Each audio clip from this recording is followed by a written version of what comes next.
ഞാൻ എവിടെ പോയാലും എന്നെ കുറ്റപ്പെടുത്തുകയും എന്നെ ആക്ഷേപിക്കുകയും എന്നെ പരിഹസിക്കുകയും ചെയ്യുകയാണ് എന്ന് പറയുന്ന ധാരാളം ആളുകളുണ്ട്. അവര് എവിടെ ചെന്നാലും കുറെ ആളുകൾ കുറ്റപ്പെടുത്താൻ. ഇപ്പോൾ ഉദാഹരണം ഭർത്താവിന്റെ വീട്ടിലാണ്. അവിടെ ചെല്ലുമ്പോഴത്തേക്ക് എല്ലാവരും ഭർത്താവും വീട്ടുകാരെല്ലാം എന്നെ കുറ്റപ്പെടുത്തുക. ഇനി ഞാൻ ജോലി സ്ഥലത്തെത്താണ്, അപ്പൊ എല്ലാവരും എന്നെ കുറ്റപ്പെടുത്തുക.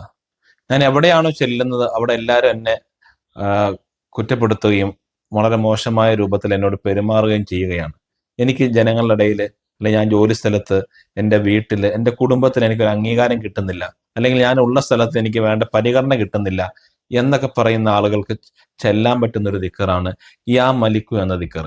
നമ്മൾ 5 വഖത്ത് നിസ്കരിക്കുന്നവരാണ്. നിസ്കരിക്കാത്ത എല്ലാവർക്കും കറക്റ്റായിട്ട് നിസ്കാരം തുടങ്ങണം. എന്നിട്ട് സുബഹി നിസ്കാരത്തിന് ശേഷം 121 പ്രാവശ്യം യാ മലിക്കു എന്ന ദിക്ർ നിങ്ങൾ ചെല്ലാൻ തുടങ്ങുകയാണെങ്കിൽ, ചെല്ലി വരികയാണെങ്കിൽ, എല്ലാവരുടെ ഇടയിൽ നിങ്ങൾക്കൊരു സ്വീകാര്യത കിട്ടും, അംഗീകാരം കിട്ടും. നിങ്ങൾ എല്ലാവരും പരിഗണിക്കും. വേണ്ട രൂപത്തിൽ എല്ലാവരുടെ ഭാഗത്തു നിന്നും നിങ്ങൾക്ക് വേണ്ട ഒത്താശകളൊക്കെ കിട്ടാൻ കാരണമാവും.